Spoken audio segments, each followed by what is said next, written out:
सूझत और न ठोर, भक्ति दान मोहि दीजिए गुरुदेवन के देव, और कछु ना चाहिए जिस दिन तुम्हारी सेव, और कछु ना चाहिए निस दिन तुम्हारी सेव। बोलो जयकारा बोल मेरे श्री गुरु महाराज की जय। बोलो सांचे दरबार की जय। बोलो श्री नगरी निवासी भगवान की। बोलो श्री परमहंस दयाल जी महाराज की जय। बोलो श्री निजातम भगवान की। बोलो सच्ची सरकार की। बोलो श्री स्वामी जी महाराज की जय।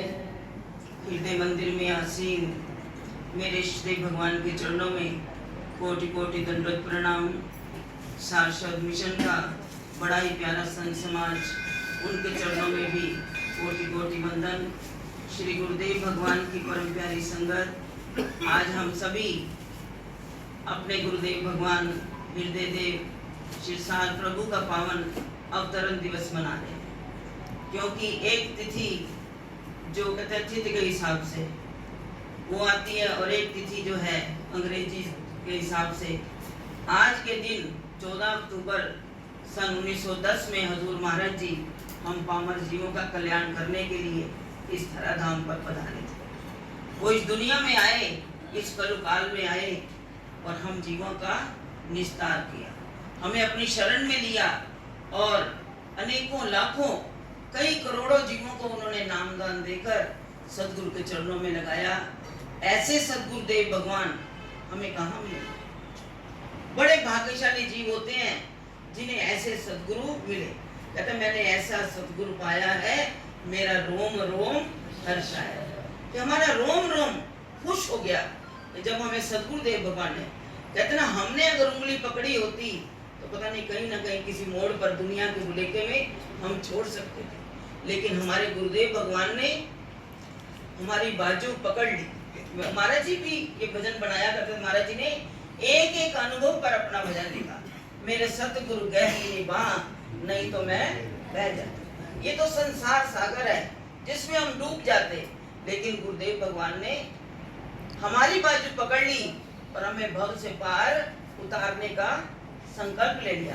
कहते हैं गुरुदेव जब एक बार बाजू पकड़ लेते हैं तो 7 जन्म तक, जब तक उसका निस्तार ना हो जाए, वो भव से पार ना हो जाए, उस जीव को छोड़ते नहीं है, क्योंकि उनका जिम्मा है, उन्होंने ले लिया। जब कहते ना, अभी बात चल रही थी कि जो हमें एक बड़ा सुंदर 2 मन के 28 अक्षर का नाम जो सदगुरुदेव भगवान ने दिया, वो किस लिए दिया? ये श्वास श्वास सिमरो गोविंद, ये श्वास श्वास इस नाम का जाप करो। गुरुदेव ने भी किया, ऐसे नहीं की स्थिति पाई उन्होंने। वो क्यों? वो कुर्बान हुए श्री गुरु महाराज जी।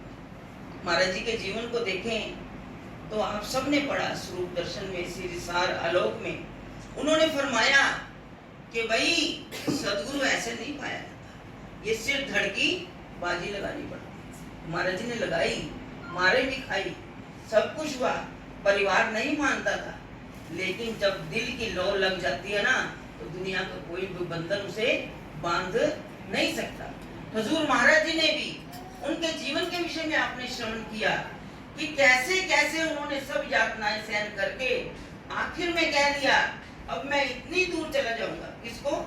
माँ का दिल बड़ा कोमल होता है। माँ को कह दिया कि अब मुझे आप दरबार में नहीं जाने देना चाहते तो मैं बड़ी दूर चला जाऊंगा। पहले तो कई तरीके बताए कि जाने दो, मैं मिलता रहूंगा। जब देखा कि माँ बाप वो भी नहीं माने तो भिक्षा बाहर से मांगनी शुरू कर दी। जब भिक्षा लोगों देने की लोगों को मना कर दिया कि भिक्षा भी मत दो, इसलिए घर वापस आ जाएगा, लेकिन कोई चारा जब घर वालों का नहीं चला, आखिर में माता जी तैयार हो। कितनी कितनी स्थितियां आई, किस अवस्था में आई कि हजूर महाराज जी को वैराग्य हो गया। कहते ना, वैराग्य में, विरह में सदगुरु जल्दी नजदीक होते हैं। अगर हमारे अंदर तरफ ही नहीं होगी तो हमें सदगुरु कैसे मिलेंगे? कहते दिल में वो लगन, वो तड़प पैदा कर लो, सदगुरु आने को मजबूर हो जाता है। तो श्री नंगली निवासी भगवान ने स्वीकार किया। तो क्या नजारा था, कहते हैं 2-2,500 लोग बैठे हुए थे, सभी संत महात्मा बैठे हुए थे। और जब माता जी ने जाकर कहा तो महाराज जी आपका इसे बेच दो, तो महाराज जी ने उस वक्त क्या किया था, एक कफनी सिली थी। कहती ये संत भेष, ये चोला नहीं, ये कफनी पहनने के समान होता है। तो माता जी की परीक्षा भी ली, तो इनका दिल डोल तो नहीं जाता। जीवन की कई परीक्षाएं पास करके हजूर गुरुदेव भगवान उस मंजिल पर पहुंचे कि आज घर घर उनकी पूजा हो रही है। आज हम उनका पावन अवतरण दिवस मना रहे हैं। और कल से, क्योंकि हजूर महाराज जी ने सन 1972 में, महाराज जी मानते नहीं थे, सभी आश्रमों को जब एक एक बहुत बड़ा सम्मेलन महाराज जी ने दे दिया, तो कैथल वालों ने महाराज जी के चरणों में प्रार्थना की, गुरुदेव कैथल आश्रम में भी तो एक ऐसा उत्सव होना चाहिए। तब हजूर महाराज जी ने सन 1972 में महाराज जी ने अपना उत्सव मनाने की आज्ञा दे दी। तो भक्तों के मन झूम उठे। तब से हजूर महाराज जी का वो पावन अवतरण दिवस कैथल में मनाया जाने लगा। और उसी साल महाराज जी ने सार शब्द मिशन की गठन किया, उसकी स्थापना की।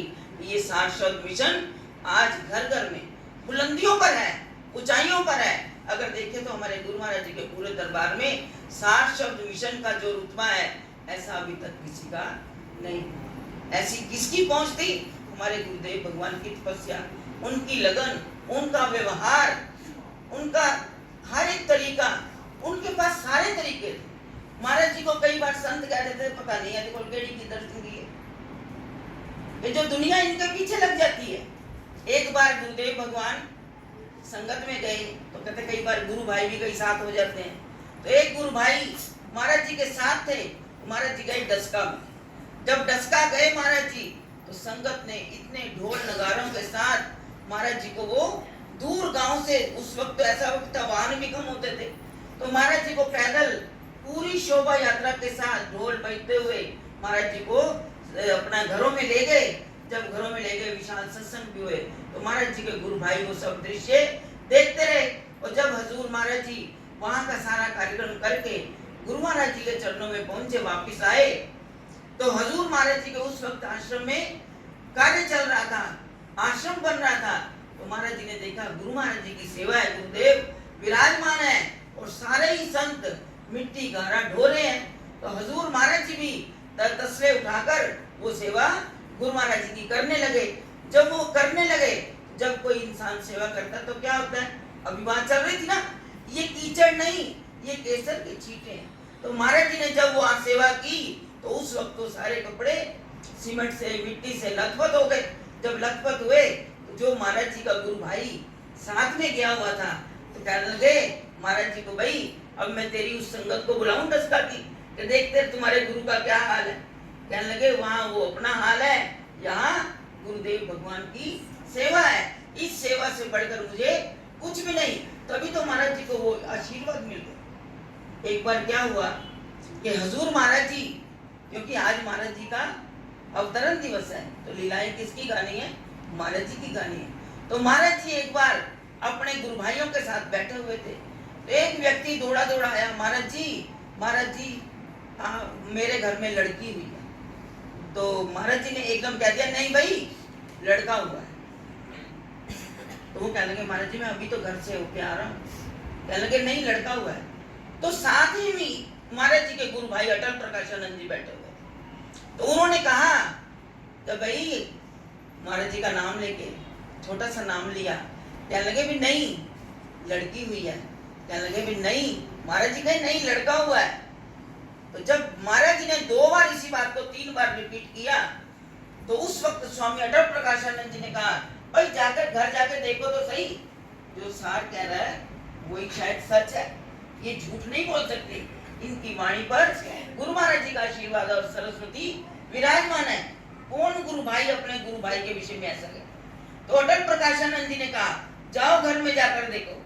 लेकिन अटल प्रकाशानंद जी महाराज जी को कहा पास खड़े होकर, आज तुमने, क्योंकि वो जो सेवक थे, क्योंकि इससे पहले कथा हो चुकी थी, वातावरण ऐसा था कि जब वो महाराज जी के शिष्य बैठे हुए थे, अटल प्रकाशानंद जी के वो शिष्य थे, वो बैठे हुए थे, तो महाराज जी ने महाराज जी भी उस वक्त विराजमान थे। तो अटल प्रकाशानंद जी ने उस भक्त को कहा, भाई तुम्हारे घर में पुत्र रत्न होगा। और महाराज जी ने क्या दिया, लड़की होगी। संतों का उस वक्त ऐसा वातावरण चलता था कि कोई भी बात छुपाते नहीं थे। उन्होंने कहा था लड़का होगा और महाराज जी ने कहा था लड़की होगी। लेकिन जिस वक्त वो लड़की हुई तो उन्होंने कह दिया, महाराज जी ने एकदम कह दिया, नहीं भाई लड़का हुआ है। जब ये बात कही तो अटल प्रकाशानंद जी ने बड़े धीरे से महाराज जी की बाजू पकड़कर कहा, आज तुमने अपने भाई की लाज रखी, आज तुमने अपने भाई की लाज रखी है। तो महाराज ने कहा, नहीं मैंने कोई रखी, करने वाले अपने ऊपर तो महाराज जी कोई बात आने नहीं देते थे। महाराज ने कहा, मैंने नहीं कुछ भी किया, जो करने वाले हैं मेरे गुरुदेव भगवान। क्योंकि महाराज जी ने तो सदा अपने आप को दासन दास कहा, अपने आप को दासन दास कहा। वो दासन दास बनकर कहते ना, दासों उनका दास तो सभी बनते हैं, कहते जो मेरे दासों का भी दास बनेगा। तो गुरुदेव भगवान के अंदर तो वो ताकत थी जो कुदरत के नियम को ही बदल देते थे। ऐसे थे गुरुदेव भगवान। तो उनकी लीला हम जितनी गाएं उतनी कम है। तो महाराज जी की बात मैं क्या कहूँ। महाराज जी का पावन अवतरण दिवस कैथल में मनाया जाएगा। तो कल से ही वहां पर प्रभात फेरियां शुरू हैं। रात्रि के सत्संग भी कल 15 तारीख से लेकर 23 तारीख तक, ये लगातार सवेरे शाम का कार्यक्रम, सवेरे की प्रभात फेरियां और रात्रि के सत्संग है। कल से ही फोन आ रहे हैं, हमने कहा हम कल पहुंच जाए। आज का दिन हजूर महाराज जी का पावन अवतरण दिवस तिथि के हिसाब से यहाँ हो रहा है। कल वहां पर ब्लड डोनेशन कैंप भी लगाया जाएगा कैथल में। तो आज यहाँ भी देखो कैंसर का कैंप लग रहा है। तो गुरु महाराज जी के प्यारे भक्त अपनी अपनी सेवाओं में लगे, क्योंकि महाराज जी को ये सब चीजें बहुत पसंद थी। महाराज जी स्वयं उन्होंने दिल्ली में औषधालय खोला, नंगली साहब में खोला, जलंधर में खोला, कानपुर में खोला, सब जगह उन्होंने धर्म मार्ग औषधालय खोले कि गरीब जनता की सेवा हो। आज उनके भक्त उससे भी बढ़ चढ़ कर सभी कार्य कर रहे हैं, कोई पीछे नहीं है। कहते ना, पिता हर चाहता है कि मेरा बेटा उससे आगे निकले। तो ऐसी स्थिति हजूर गुरुदेव भगवान जी की थी कि गुरु महाराज जी ने आशीर्वाद दिया था महाराज जी को। जब हजूर महाराज जी कहते हैं एक बार इतने बीमार हो गए, उनके कान में दर्द हुआ, कान की सफाई कराने के लिए डॉक्टर के पास गए तो कान का पर्दा फट गया। जब कान का पर्दा फट गया तो स्थिति गंभीर हो गई। महाराज जी बहुत बीमार हो गए, इतने बीमार कि उधर सदगुरुदेव भगवान जी बड़ी दूर थे और महाराज जी उदासी में इतने उदास थे कि उन्होंने, कोई संत थे, वो गुरु महाराज जी को गर्मी थी तो गुरु महाराज जी के स्वरूप को वो पंखा चल रहे थे। गुरु महाराज के स्वरूप को ऐसे स्वरूप नहीं समझाता था। जहां भी गुरु महाराज जी का स्वरूप विराजमान हो समझो कि वो साक्षात विराजमान है। तो गुरु महाराज जी के संत उनको पंखा कर रहे थे और हजूर महाराज जी की चारपाई भी वहीं पर डाली हुई थी। तो हजूर महाराज जी ने कहा तो भाई मुझे थोड़ी देर के लिए पंखा दे दो, चाहे मेरा स्वास्थ्य ठीक नहीं, मैं भी गुरुदेव भगवान को पंखा करना चाहता हूँ। कहते हैं महाराज जी ने उस वक्त पंखा हाथ में ले लिया और वो पंखा गुरु महाराज जी को झलने लगे। जब झलने लगे तो महाराज जी की स्थिति ऐसी हो गई कि गुरु महाराज जी के दर्शन हजूर महाराज जी को साक्षात होने लगे। और हजूर महाराज जी दर्शन कर रहे हैं कि महाराज जी, गुरु महाराज जी के बाजू इतनी बड़ी और उस चोले की बाजू सारी हिल रही हैं। और उधर श्री गुरु महाराज जी को क्या कहते हैं, तू थक जाएगा, तू थक जाएगा, बस तेरी सेवा कबूल हो गई। कहाँ गुरु महाराज जी विराजमान है और कहाँ महाराज जी बैठे पंखा चल रहे हैं। कहते हैं ना कि हमारा ध्यान, हमारी सूरत हमारे सदगुरुदेव भगवान के चरणों में जुट जाए तो गुरुदेव हमारी सारी सेवाएं कबूल कर लेंगे। लेकिन हम बैठे तो होंगे सत्संग में, ध्यान हमारा बाहर होगा तो उससे क्या होगा, उससे सदगुरु की कृपा प्राप्त नहीं होती। अगर सदगुरु की कृपा प्राप्त करनी है तो मन चित्त लगा के गुरु की सेवा करो, फिर देखो आपको क्या नजारा है। क्योंकि महाराज जी ने कहा ऐसे गुरु दरबार के नजारे नहीं मिलते। ये महाराज जी के जीवन से हमें सब पता चलता है कि जो जो लीलाएं उनके साथ हुई ऐसी लीलाएं उन्होंने अपने भक्तों के साथ की। अपने भक्तों के साथ भी वैसी लीलाएं महाराज जी ने की। कहाँ बॉम्बे में भक्त बीमार हो रहा है और इधर महाराज जी ने रात को सादा भोजन किया, मूंग की दाल खाई, उसको उधर हैजा हुआ। इधर महाराज जी बीमार हुए, उनको भी हैजा हो गया। उनको महाराज जी आपने ऐसा तो कुछ खाया नहीं। यहाँ महाराज जी बीमार है, उधर भक्त जी ठीक हो गए। तो महाराज जी दूर बैठे पहले भी अपने भक्तों के दुख अपने ऊपर ले लेते थे। तो हमारे सदगुरुदेव भगवान के चरणों में, मैं संगत के चरणों में भी ये अरदास करती हूँ कि गुरुदेव भगवान के पास ऐसी विद्या थी, ऐसा आशीर्वाद था कि उन्होंने अपने सदगुरुदेव भगवान जी को भी रिझाया। तो ये नहीं क्योंकि महाराज जी को श्री सदगुरुदेव भगवान जी का सानिध्य थोड़ा मिला, कम समय मिला, लेकिन उन्होंने अपने स्वामी जी महाराज को, जिनके लिए श्री सदगुरुदेव भगवान जी ने कहा ये मेरी निज आत्मा है, तो 36 वर्ष उनकी, 22 वर्ष उनकी भी सेवा की। ये नहीं कहा कि ये और है, क्योंकि गुरु महाराज जी ने फरमा दिया कि ये मेरा ही रूप है, तो उन्होंने उस रूप में उनकी इतनी सेवा की। एक बार हजूर महाराज जी की आंखों में थोड़ी तकलीफ हो गई, और महाराज जी क्या सेवा करते थे, निजातम प्रभु के साथ, उनके साथ वो सेवा करते थे कि संगत को महाराज जी ने कह देना, निजातम प्रभु जी ने कि भाई संगत आई है, इनको सत्संग दो, और महाराज जी को सत्संग सुनाना पड़ता था, जैसा गुरु का आदेश हो गया, क्योंकि नाम उपदेश रहबर जो थे निजातम प्रभु थे, उनके द्वारा सदगुरुदेव भगवान के दर्शन हुए थे। तो जब उन्होंने उनको कहा कि सत्संग सुनाओ, जब सत्संग सुनाया तो महाराज जी की आंखें बहुत कुदरती 2-3 दिन से दिन रात जागने के कारण आंखों में बड़ी दर्द थी। जब दर्द थी तो महाराज जी ने कहा कि स्वामी जी को पता ही नहीं चलता। महाराज जी एक दिन ऊपर थोड़ा विश्राम करने के लिए चले गए कि मैं बहुत थक गया हूँ, लेकिन निजातम प्रभु ने, संगत आ गई तो निजातम प्रभु ने आवाज लगा दी महाराज जी का नाम लेकर, वे नीचे आओ। जब एक आवाज पड़ी, 2 पड़ी, महाराज जी को नीचे आना पड़ा। महाराज जी जब नीचे आए तो उन्होंने कहा संगत को सत्संग दो। अब महाराज जी को आंखों में तकलीफ थी, तो मन में ये भाव आ गया, तो मेरी आंखों में इतनी तकलीफ है, तो स्वामी जी को भी, गुरु जी को पता ही नहीं चलता। इतने में क्या हुआ, एक व्यक्ति आया और आकर निजातम प्रभु को कहने लगा कि गुरुदेव ये मैंने आंखों का सुरमा बनाया है, किसी की आंखें दुखती हो तो उसको पेन डालने से इसको आराम आ जाएगा। तो एकदम निजातम प्रभु बोले इसकी जरूरत इसको है, क्योंकि हजूर महाराज जी पास ही खड़े थे, वो पास ही खड़े थे। तो महाराज जी को उन्होंने कह दिया ये किसको जरूरत है, इसकी आंखों में तकलीफ है ना। तो उस वक्त महाराज जी ने कान पकड़ लिए कि मेरे मन में संशय नहीं आना चाहिए था कि मेरे को इतनी तकलीफ है, और स्वामी जी को पता ही नहीं। और ऐसे ही एक बार हुआ कि निजातम प्रभु ऐसे ही आके स्वामी जी से कहने लगे कि गुरुदेव आज दिल कर रहा है बढ़िया बढ़िया से परांठे हो, मक्खन हो, घर का साग हो, दिल कर रहा है। स्वामी जी बोले इतना मन को नहीं किया करते। तो इतने में एक माता पूरी थाली सजाकर निजातम प्रभु के चरणों में आ गई। तो महाराज जी मेरा दिल की अंदर से प्रेरणा हुई कि ये जाकर निजातम प्रभु को भोग लगवाए। तो उस वक्त निजातम प्रभु ने कहा इन परांठों की, मुझे जो थाली के ऊपर से कपड़ा हटाया, देखा कि जो महाराज जी कह रहे थे वही सारी वस्तुएं, वही पदार्थ उस थाल में सजी हुई थी। तो महाराज जी ने कहा, निजातम प्रभु ने कहा इन परांठों की मुझे जरूरत नहीं थी, वो इसको जरूरत थी।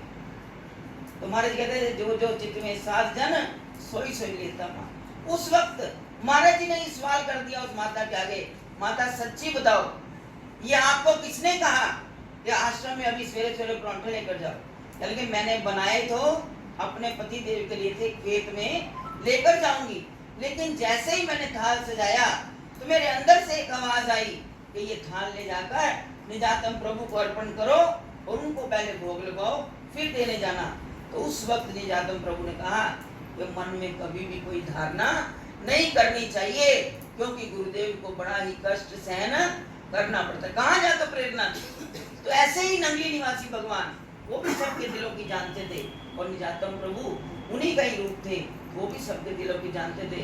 और उनके चरणों में जो रहा, तुम्हारे गुरुदेव भगवान ने निजातम प्रभु की सेवा की, कपड़े धोने से लेकर चरण सेवा तक। और एक बार जब महाराज जी थके हुए, वही बात चल रही थी, तो निजातम प्रभु ने कह दिया मेरे पैर दबाओ। तो महाराज जी कहते हैं कि मैं इतना थका हुआ, और निजातम प्रभु कहते तेरी थकावट ही तभी उतरेगी जब तू मेरे चरण दबाएगा, देख तेरी थकावट उतरती है नहीं। और महाराज जी ने कहना मानकर जब चरण दबाए, तो चरण दबाते दबाते कहते 2 घंटे ऐसी नींद आई, और महाराज जी को वो नजारे, वो कृपा मिली जो आज तक महाराज जी कहते मुझे कभी महसूस नहीं हुई। जो उन 2 घंटों में जब मैं महाराज जी के चरणों में, निजातम प्रभु के चरणों में सो गया, तो उस वक्त मुझे वो प्राप्त हुआ, उन मंजिलों को मैंने पार कर लिया जो मैंने आज तक कभी देखी तक नहीं थी।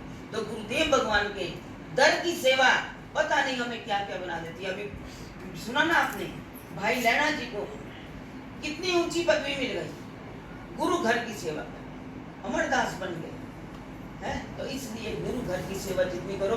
अभी बात चल रही थी, भाई रवि जी कह रहे थे, कहते संतों के जाने का दिन मनाते हैं।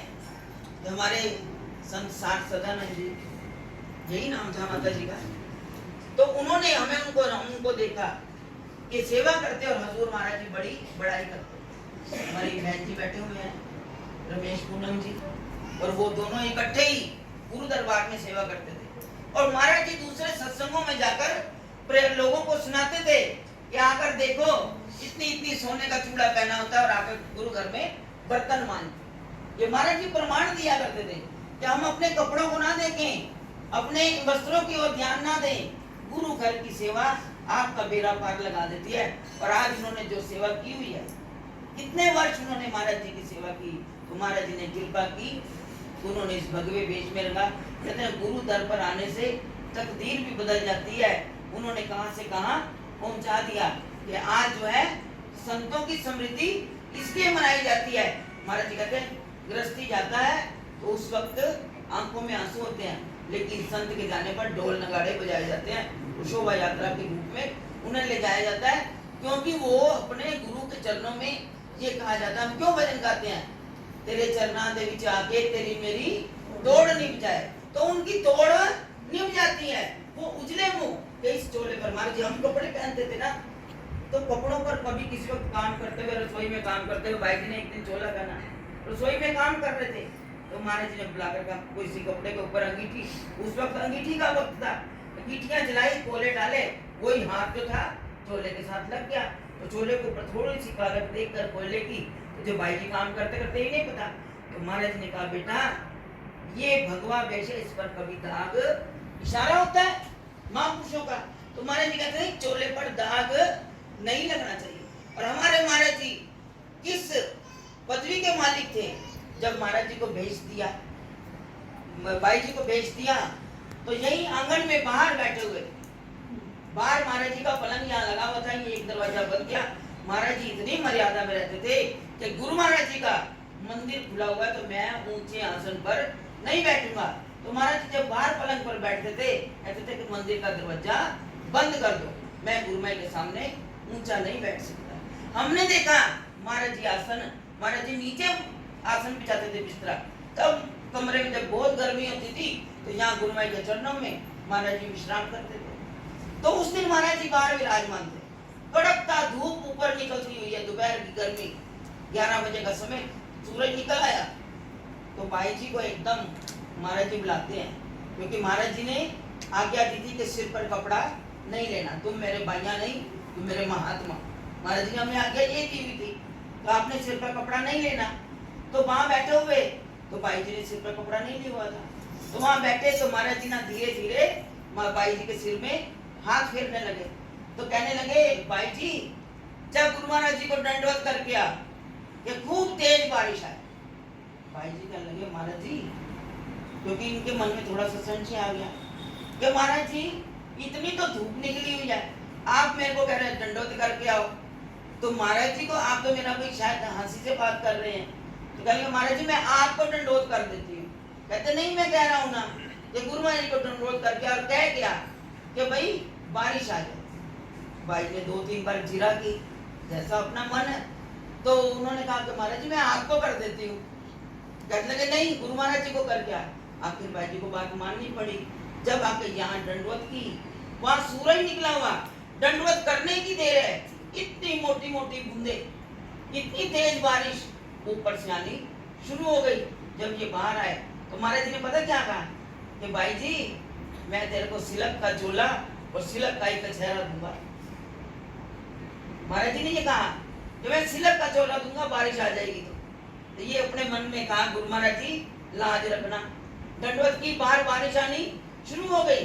तो जब कहने लगे देखा भाई जी बारिश आ गई ना, तो महाराज जी कहने लगे, भाई जी कहने लगे, महाराज जी ये आपका कमाल है, मेरे क्या उसमें बात है, करने वाले आप हो। तो एकदम महाराज जी पलट गए, क्योंकि करिश्मे महाराज जी सारे कर सकते थे, सब कुछ उनके हाथों में था, वो करते स्वयं थे, लेकिन सारा श्रेय गुरु महाराज जी को देते थे। तो ये तो कई बातें, एक नहीं कई अनंत बातें हैं जो कदम कदम पर महाराज जी के चरणों में रहकर उनके साथ बीती। ऐसी कृपा उन्होंने की, उस कृपा का बखान हम नहीं कर सकते। महाराज जी ने जब हमें भेज दिया तो सबको दी धोतियां, पहले जितने भी संत थे, लेकिन हमें महाराज जी कहने लगे, मैं तुम्हें दादा गुरु महाराज जी के संत जो है भाई योगानंद जी और भाई प्रेमानंद जी, ये जो संत हैं, मैं इन जैसा वेश, मैं इनके बराबर आपको भेज दूंगा। तो महाराज जी ने हमें ये लंबे चोले दिए। दादा गुरु महाराज जी के जो संत थे उस हिसाब से कागज सिर पर कपड़ा नहीं लेना। उस वक्त महाराज जी ने कहा कि भाई, महाराज जी ने हमें जब लंबे चोले दिए तो कईयों ने सवाल किए, तो महाराज जी ये क्या, दरबार में सबको चोले, अब दूसरे धोतियों पहनी हुई है, आपने लंबा चोला दिया। और महाराज जी ने जो वाक्य कहे, जो उनके मुख से निकले, कहने लगे, और किसने किया था सवाल, ये गिरधारी जी ने किया। उन्होंने कहा, महाराज जी ये बेश लंबा आपने चोले दिए। उस वक्त महाराज जी ने क्या फरमाया, गिरधारी मैं सारे मैनू टक दिता है, महाराज जी मैंने टक दिता है। महाराज जी ने एकदम कहा, गिरधारी मैंने टक दिता है। आज उस वाक्य में, महाराज जी के मुखारबिन से निकले हुए वाक्य में क्या कुछ छिपा हुआ था, आज वो राज हम समझते हैं। ये महाराज जी ने हमें पता नहीं दुनिया की लाख मलामतों से हमें बचाकर रखा हुआ है कि हमारी नजदीक वो कोई भी चीज आने नहीं देते। कहते गुरु के वाक्य के अंदर सब कुछ होता है। अपने गुरु को किसी से कम मत समझो और अपने गुरु को छोड़कर जगह जगह घूमने की जरूरत नहीं है। जो घर को छोड़कर दर दर घूमेगा तो वो अपने दर से भी जना धोबी का कुत्ता, न घर का न घाट का। इसलिए गुरु महाराज जी के चरणों में आज हम सभी गुरु महाराज जी का, अपने गुरुदेव भगवान, अपने इष्ट देव हृदय देव श्री सार प्रभु का पावन अवतरण दिवस मना रहे हैं। जो आज उनकी एक्चुअल तिथि थी 14 अक्टूबर 1910 को उन्होंने अवतरण लिया। आज 113 वर्ष हो गए वो इस धराधाम पर आए। तो आप सब संगत को लाख लाख बधाई, मुबारकबाद हो। और कल से कैथल में वो खुशियाँ शुरू हो जाएंगी। अब हम कल सवेरे कैथल के लिए निकलेंगे, कैथल जाएंगे और जन्मदिन तक वहीं रहेंगे। और महाराज जी के जन्मदिन की खुशियाँ 15 दिन अब वहीं पर मनाई जाएगी। और देखो, एक अभी बात चल रही थी, अभी अपने अरोड़ा जी ने कहा मुझे 51 वर्ष हो गए महाराज जी से नाम उपदेश के। जो वहाँ के सत्संग हैं, एक भक्त, आप सूचना पढ़ रहे हो, गोल्डन जुबली सत्संग, तो वो जो एक मणि माजरा में परिवार है, वर्मा परिवार राधे श्याम जी का, उनको 16 अक्टूबर को महाराज जी मणि माजरा में गए थे पहली बार। 16 अक्टूबर को पहली बार गए थे। 17 अक्टूबर को उनके सारे परिवार को उन्होंने कहा, महाराज जी आप आए हो, सारे परिवार को, बच्चों को भी नाम उपदेश देकर जाओ। तो उन्होंने 17 तारीख को उनको नाम उपदेश दिया। महाराज जी 18 को मणि माजरा से वापिस आए। तो उन्होंने कहा कि हमारे घर में महाराज जी को 50 वर्ष हो गए, हमको नाम उपदेश दिए, हमारे घर में मर गए, तो हमने अपने घर में बहुत बड़ा सत्संग करना है। तो वो जो महाराज जी का ये सत्संग जन्मदिन के कैथल में हो रहे हैं, 16 को इस्माइलाबाद में है, तो 17 को चंडीगढ़ से संगत जो है वो कैथल से संगत सारी चंडीगढ़ जाएगी, मणि माजरा जाएगी और एक विशाल सत्संग उन्होंने आयोजन किया, गोल्डन जुबली सत्संग के गुरुदेव पधारे। तो हमारे सबकी मन भावनाएं ऐसी होनी चाहिए। हम जो अपनी एनिवर्सरियां दूसरे तरीके से मनाते हैं, तो जब आपने महाराज जी के चरणों में जन्म लिया, नाम उपदेश दिया, वो दिन मनाओ, खुशियों से मनाओ जो हमारा जन्म वो हुआ। बाकी जन्म तो ऐसे पहले बीत गया।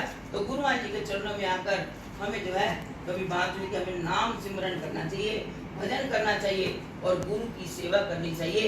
जो मैं आपको कई बार कहती हूँ, गुरुवाणी में लिखा है, भव तरने का सुगम है साधन, गुरु की सेवा नाम आराधन। हमें गुरु महाराज जी ने हम पर बड़ी कृपा की, इष्ट देव भगवान ने बहुत कृपा की, उस कृपा को हम संभाल कर रखें। तो आप सबको हजूर महाराज जी के पावन अवतरण दिवस की बहुत बहुत बधाई, मुबारकबाद। इसी के साथ मैं उस माता के चरणों में भी अपनी भावांजलि, श्रद्धांजलि अर्पित करती हूँ। तो हजूर महाराज जी के साथ ही आज उनका दिन भी मनाया जा रहा है। तो बड़े प्यार से गुरु महाराज जी का, ऐसे नहीं जैसे पहले जगह रखो, पता चले आपकी हाजिरी महाराज जी के चरणों में कि आप खुशियों में बैठे हुए हैं। खुशियों में तो अभी सभी नाच गा रहे थे, तो अभी थोड़ा केक कटेगा, फिर अपने सबका आपके पाँव थिरकेंगे। कहते हैं वो नाचे जिसका मन अंदर से, जिसको वो आप नचा है। तो इसलिए बड़े प्यार के साथ गुरु महाराज जी का दोनों हाथ ऊपर करके गुरु महाराज जी का जय घोष करें। बोलो जयकारा बोल मेरे श्री गुरु महाराज की जय। बोलो श्री नंगली निवासी भगवान की जय। बोलो सच्ची